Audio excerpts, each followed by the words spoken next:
Science में पढ़ते हैं हम लोग, और कल कोशिका तक हो गया था, आज कोशिका द्रव तक हम स्टार्ट करते हैं हम लोग। एनसीईआरटी 9th का 5 चैप्टर का कोशिका द्रव से पढ़ते हैं। बताइएगा कि कोशिका झिल्ली तथा केंद्रक के बीच स्थित तरल पदार्थ को क्या बोलते हैं? कोशिका झिल्ली तथा केंद्रक के बीच स्थित तरल पदार्थ को क्या कहते हैं? कोशिका और इसको कोशिका द्रव बोलते हैं हम लोग। अच्छा, जीव द्रव या प्रोटोप्लाज्म को क्या होता है? प्रोटोप्लाज्म में क्या क्या होता है? जीव द्रव में हाँ, कोशिका द्रव होता है प्लस केंद्रक द्रव होता है। कोशिका द्रव प्लस केंद्रक द्रव। जीव द्रव में कोशिका द्रव और केंद्रक मिलकर बनता है ना? हाँ हाँ हाँ हाँ, ठीक है। अच्छा, एक बात बताइएगा कि प्रोक्रिएटिव कोशिका में झिल्ली अंगक होते हैं कि नहीं होते हैं? प्रोक्रिएटिव में होता ही नहीं है, कहाँ से झिल्ली होगा? अच्छा, बहुत बढ़िया।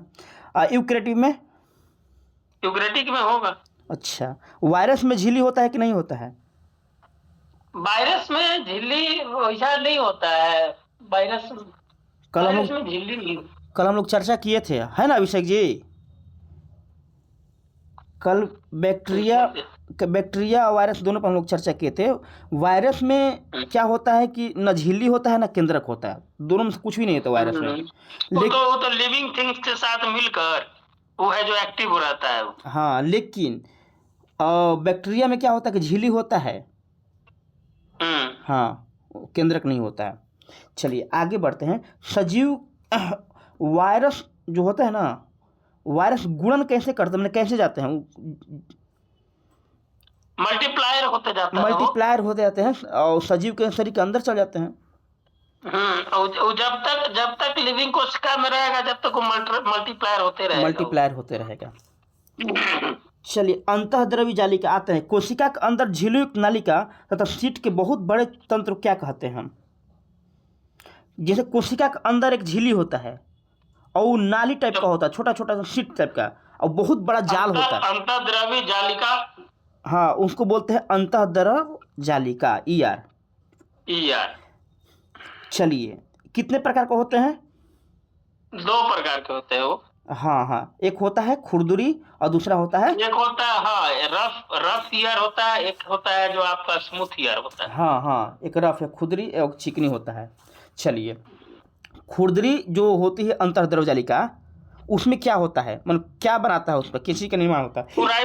राइबोसोम उसी में रहता है। हाँ, होता ही नहीं, वही है राइबोसोम। वही प्रोटीन की फैक्ट्री, वही तो मेन काम है उसका। मेन काम है राइबोसोम की, प्रोटीन की फैक्ट्री बोलते हैं।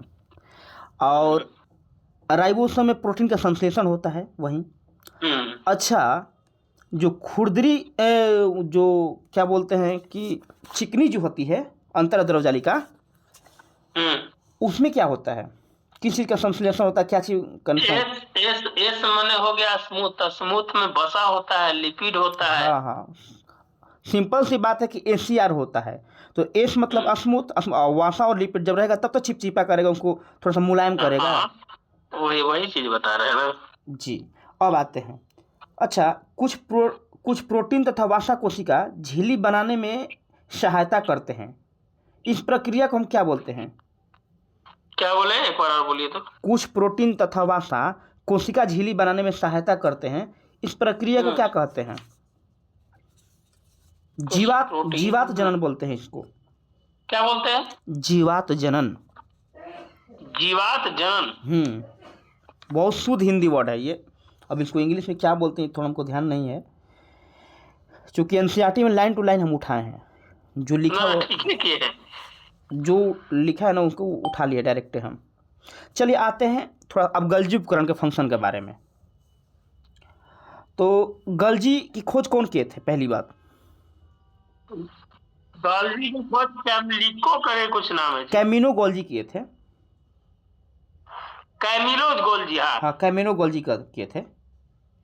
अच्छा, एक उसमें जो होता है ना गोल्जी उपकरण में, एक झिल्ली पुटिका होती है जो एक दूसरे के समांतर रूप से सजी रहती है, उसको क्या बोलते हैं? जैसे बड़ा होगा फिर उसके ऊपर छोटा होगा, रहता है वो जो गोल्जी कैमरा रहता है ना, कुंडी कहते हैं, कुंडी। उसी कुंडी के बोलते हैं। जो पहले बड़ा होगा, फिर उसका छोटा होगा, फिर उससे छोटा होगा, फिर उससे छोटा होगा, फिर इससे छोटा होगा, मतलब एक पद सोपान में होगा, तो उसी को कुंडिका बोलते हैं हम लोग। चलिए, अंतःद्रव जालिका में संश्लेषण पदार्थ जो होता है, संश्लेषित पदार्थ होता है ना, तो उसको पैक करके कोशिका के अंदर तथा बाहर भेजने काम कौन करता है? जैसे मान लीजिए एक कार्य जो होता है ना, ये होता है जो कोई प्रोटीन का बोल रहे हैं ना, किसका बोल रहे थे? नहीं, जैसे देखिए, जो समझिए बात को, जैसे मान लो राइबोसोम है, ठीक है, तो राइबोसोम तो करेगा और कौन करेगा? सुनिए ना सर, जिससे क्या होता है कि अंतःद्रव जालिका में मान लो कि राइबोसोम का निर्माण हो गया, ठीक है, राइबोसोम होता ना खुरदुरी पर, अब वो राइबोसोम क्या किया, वहाँ प्रोटीन का संश्लेषण कर लिया, तो प्रोटीन का जब संश्लेषण हो गया तो उसको बाहर चाहे अंदर फंक्शन के लिए तो कोई ले जाएगा ना उसको, एक माध्यम चाहिए ना उसको ले जाने के लिए, वहाँ पर निर्माण तो कर दिया, वो फैक्ट्री में किसी चीज़ का तो उत्पादन तो हो गया, बाकी उत्पादन हो गया, उसके बाद उपभोक्ता के लिए चाहे बाजार में पहुँचाने के लिए कोई चीज़ चाहिए कि नहीं चाहिए, ट्रांसपोर्टेशन चाहिए ना, ट्रांसपोर्ट, तो ट्रांसपोर्ट का काम कौन करेगा? तो वो करेगा गोल्जी उपकरण। गोल्जी उपकरण है ना। तो इससे एक चीज निकल के आता है कि शरीर में परिवहन का काम कौन करता है, जो संश्लेषित पदार्थ है, तो गोल्जी उपकरण, गोल्जी उपकरण। और इसमें एक पुटिका जो होता है ना, जिसका हम लोग चर्चा किए, जो पद सोपान जो होता है, सबसे बड़ा, फिर छोटा, उसके ऊपर छोटा, तो उसका 3 कार्य मुख्य है। वही काम करता है बाहर ले जाने का, अंदर ले जाने का, वही उसी के द्वारा कुंडिके के माध्यम से होता है। अब पूछे गोल्जी उपकरण परिवहन का काम कौन सा करता है, इकाई चाहे अंग, तो वो करता है पुटिका। पुटिका का क्या काम है? तो संचयन करना है, रूपांतरण करना है और बंद करना है। अब ज़्यादा हो जाएगा एक्शन तो बंद कर देगा, अगर देखेगा नहीं उसको थोड़ा सा कन्वर्ट करना तो कन्वर्ट भी कर देगा, सोचेगा उसको पचा भी देता है, पुटिका है ना। हाँ, पुटिका। आइए अब बात करते हैं कि सामान्य शक्कर से जटिल शक्कर कहाँ बनता है। गोल्जी उपकरण में बनेगा। हाँ, गोल्जी उपकरण ही बनेगा। वही ना बोले कि अगर क्या बोलते हैं कि रूपांतरण करता है, वो पहले ही बोल दे, हम बताए ना कि संचयन करता है, रूपांतरण करता है, बंद करता है। तो सामान्य शक्कर है, अब देखता है कि भाई इससे काम नहीं होने वाला है, तो उसको जटिल शक्कर में मैंने शक्कर में भी बदल देता है। अगर जटिल शक्कर है तो उसको सामान्य शक्कर में ही बदल देता है। तो ये गोल्जी उपकरण करता है। अब बात करते हैं लाइसोसोम। लाइसोसोम कौन बनाता है? गोल्जी उपकरण। लाइसोसोम का निर्माण कौन करता है? तो गोल्जी उपकरण करता है। और लाइसोसोम को ही हम लोग बोलते हैं आत्महत्या की थैली। लाइसोसोम को आत्महत्या की थैली बोलते हैं। ठीक है, अब हम लोग आते हैं हो गया गोल्जी उपकरण का फंक्शन था। वो नहीं है अभिषेक जी? अभिषेक जी होंगे। चलिए, आज अभिषेक जी की तरफ से जवाब नहीं आया। आज कल तो हम सो रहे थे तब आ रहा था। चलिए अब बात करते हैं, अभी आजकल रह कहाँ रहे हैं, नितेश जी वगैरह सब जा रहे हैं, वो रोशन जी वगैरह। चलिए मेन बात, हाँ चलिए कोई दिक्कत नहीं, आगे बढ़ते हैं। लाइसोसोम, कोशिका का अपशिष्ट निपटाने वाला तंत्र कौन है? यही है। कौन? लाइसोसोम। लाइसोसोम, हाँ, अपशिष्ट मतलब जितने भी गंदगी को निपटाने में, खत्म करने, हटाने वाला काम करता है, जो लाइसोसोम करता है, यानी फ्रेशनेस का काम लाइसोसोम करता है। कोशिका का फ्रेशनेस का जो काम करता है वो लाइसोसोम करता है। लाइसोसोम में क्या होता है? तो लाइसोसोम एक एंजाइम है, और कैसा एंजाइम है? तो पाचन कारी एंजाइम है, पचा लेता है सब चीज को, पचाता है, यही ना है इसका काम है, वही है, सबको पचा लेता है, फिर क्लीन कर देता है। आत्महत्या का थैली किसे कहते हैं कोशिका की? लाइसोसोम को। क्षतिग्रस्त कोशिका को कौन सा मैंने पचा लेता है, पाचित कर लेता है? लाइसोसोम। क्षतिग्रस्त को यही करता है, लाइसोसोम। अच्छा, इसके एंजाइम को कौन वही ना, क्षतिग्रस्त या मृत हो जाती है तो इसको ये फट जाता है। हाँ, इसके एंजाइम को कौन बनाता है? इसके एंजाइम को कौन बनाता है? हाँ, लाइसोसोम के एंजाइम को कौन बनाता है? खुरदरी अंतःजालिका बनाती है। अच्छा, वही राइबोसोम है। चलिए आगे बढ़ते हैं कि अकेली तंत्रिका तथा कोशिका संरचना को अभिरंगित करने की क्रांतिकारी विधि ब्लैक रिएक्शन, ब्लैक रिएक्शन किसने लिखा है या मतलब किसकी खोज है? ब्लैक रिएक्शन वही केमिको गोल्जी किया था ये। हाँ, ब्लैक रिएक्शन जो है ना, इसकी खोज किया था ये कैमिनो गोल्जी किया था। चलिए, 1906 में कैमिनो गोल्जी को सेंटियागो रेमोनी कजाल के साथ कौन सा पुरस्कार मिला था 1906 में? नोबेल पुरस्कार। नोबेल पुरस्कार। और किसके लिए मिला था? कब कब दिया था, डेटवा भूल गए हम। 1906 में ना, 1906 में 1906 में। तंत्रिका तंत्र के संरचना के कार्य के लिए। चलिए, इनको मिला था हाँ, कैमिनो गोल्जी को। कैमिनो गोल्जी को। अच्छा, ये थोड़ा सा हट के इसको ध्यान देना, तंत्रिका तंत्र के संरचना कार्य के लिए। अब आते हैं हम लोग माइटोकॉन्ड्रिया पर। कोशिका का बिजली घर इसको कहा जाता है, माइटोकॉन्ड्रिया को। और एटीपी का निर्माण कहाँ होता है? माइटोकॉन्ड्रिया में। हाँ, और एटीपी का फुल फॉर्म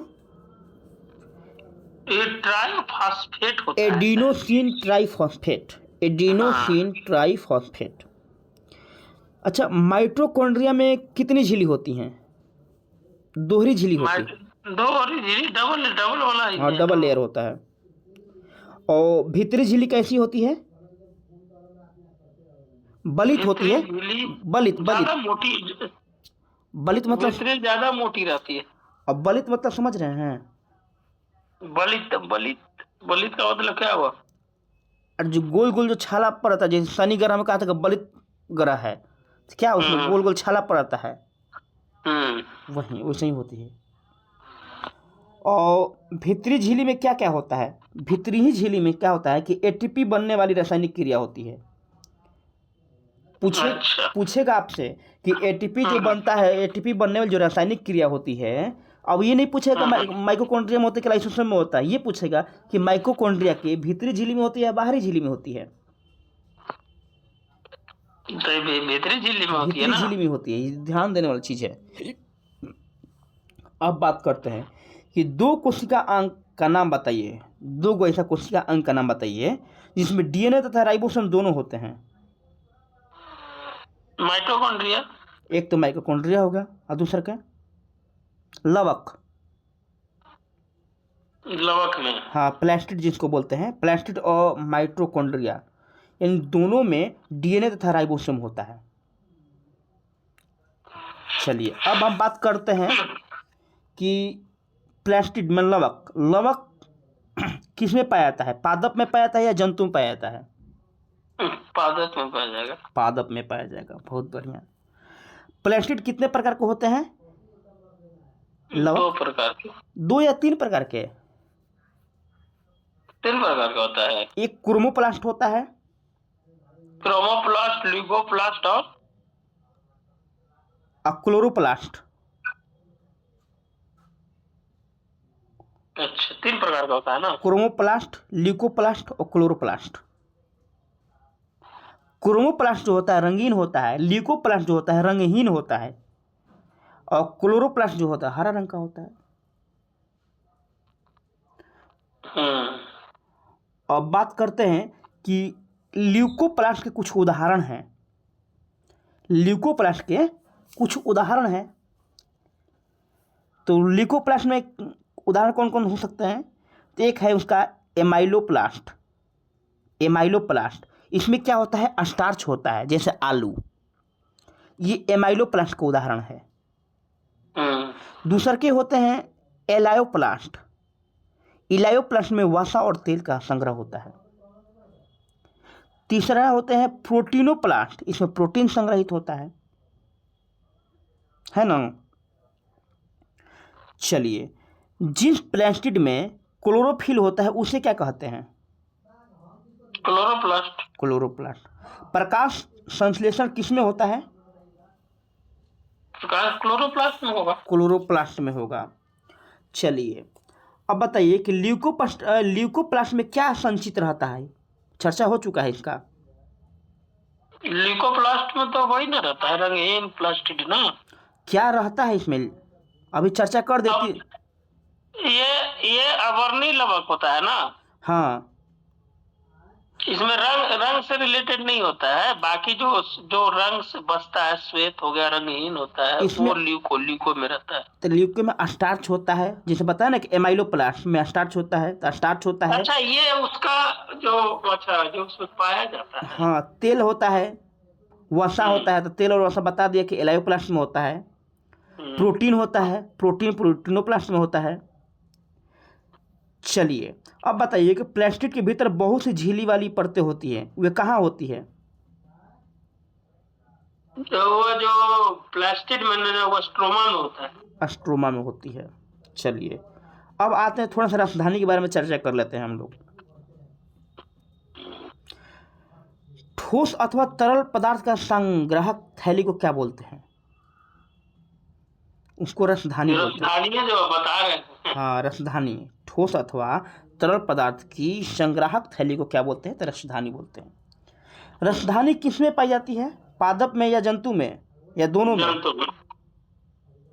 देखिए, पाई तो दोनों में आती है। विवादित क्वेश्चन है, एक बार बीपीएससी पूछ चुका है। विवादित नहीं है, विवादित नहीं है। रसधानी जो होती है ना, वो है जो मैंने बहुत बड़ा रूप में, मैंने 70-80% के रूप में है, जो प्लांट में पाया जाता है। आपका बात सही है सर, बिल्कुल सही है कि ज़्यादा मात्रा में पाते हैं। बाकी बीपीएससी एक बार पूछ के उसको विवादित कर दिया है। रसधानी किस में पाई जाती है? पादप और जंतु, एक से अधिक वाला भी ऑप्शन उस समय चलता था। तो क्या है कि पादप में बड़ी होती है, जंतु कोशिका में छोटी होती है, पानी को दोनों में पाई जाती है। हाँ, मैंने वही बोला ना कि बहुत नॉर्मल टाइप का भाई कोई कोई बुक जो लिखता है ना, केवल लिखता है पादप। बीपीएससी के आज तक हमको एक चीज नहीं पता चला, 1 मिनट खाली जी, कि बीपीएससी का आज तक 150 क्वेश्चन कभी सही नहीं हुआ। आज तक कभी नहीं हुआ। वही यूपी पीसीएस में देखिए, यूपी पीसीएस में इसी क्वेश्चन को एकदम डायरेक्ट मान लिया था, एक से अधिक।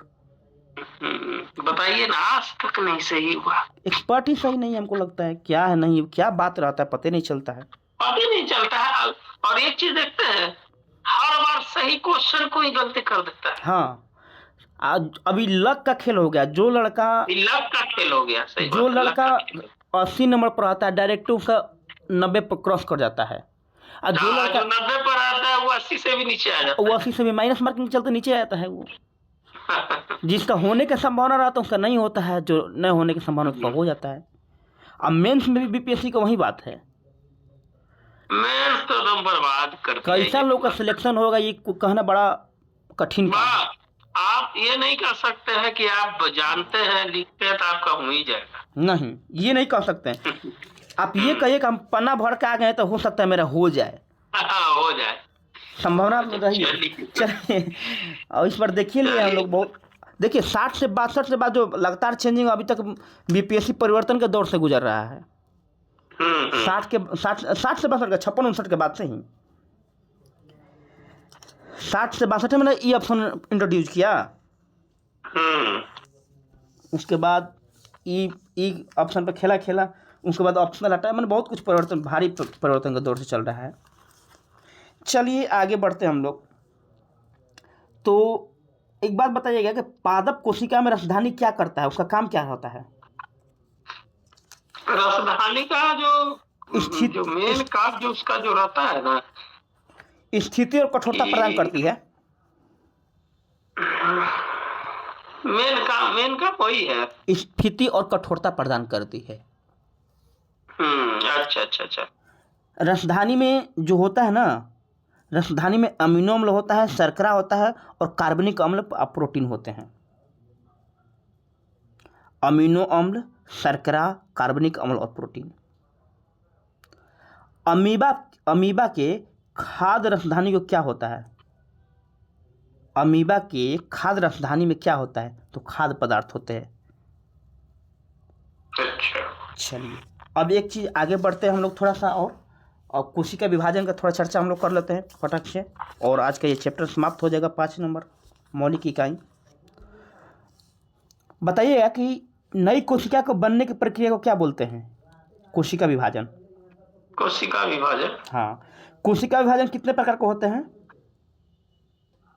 2 प्रकार के, समसूत्री और अर्धसूत्री। हाँ, एनसीईआरटी में तो 2 ही लिखा है, समसूत्री अर्धसूत्री। एक और उसमें लिखा है असूत्री होता है, बाकी एनसीईआरटी में 2 ही लिखा है, समसूत्री और अर्धसूत्री। समसूत्री में क्या होता है? समसूत्री में जो सेल होता है, दो बराबर बराबर भागों में उसका जो बढ़ जाता है, वो सब माने बराबर, माने समान बराबर दोनों। हाँ, और एक कोशिका से दो नए कोशिका, इसमें क्या होता है समसूत्री में कि एक कोशिका से दो नए कोशिका बनती है। हाँ, तो वही ना हुआ जैसे मातृ कोशिका जो होता है ना, तो मातृ कोशिका से दो ही बनेंगे।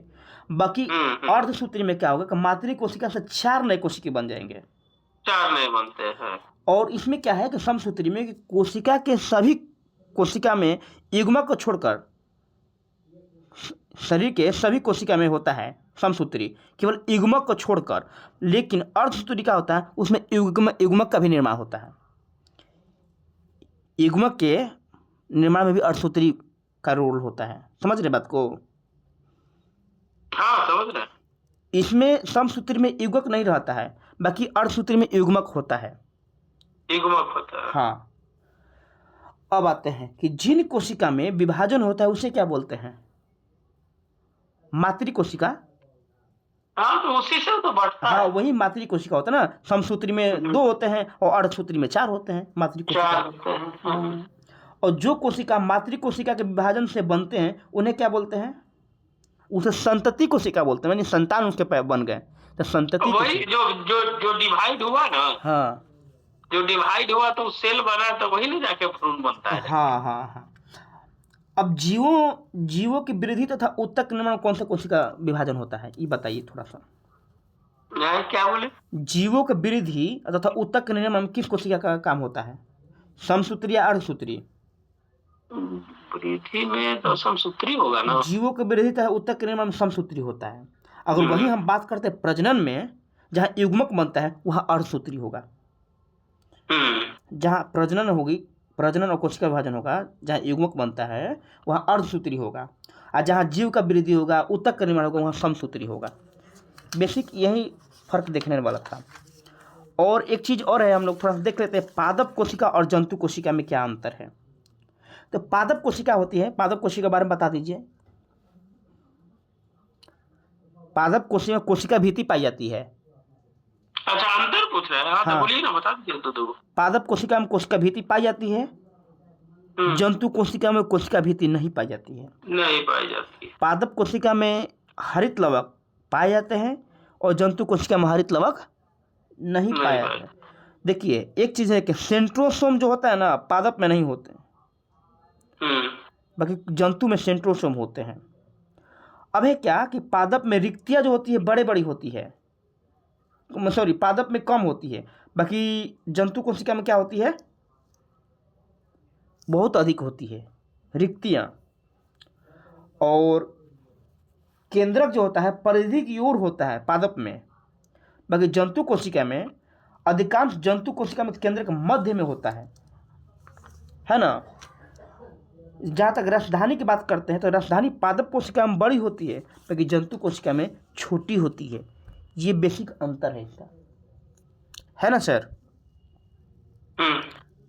तो यहाँ मौलिक इकाई के 5वां चैप्टर का पार्ट 2 समाप्त हो गया। अब हम लोग कल से पढ़ेंगे 4 नंबर चैप्टर। एक लड़का और कोई रहता ना तो हिस्ट्री उसको दे देते ना। हिस्ट्री अभिषेक जी करेंगे, चाहे किसी और को दिया जाएगा।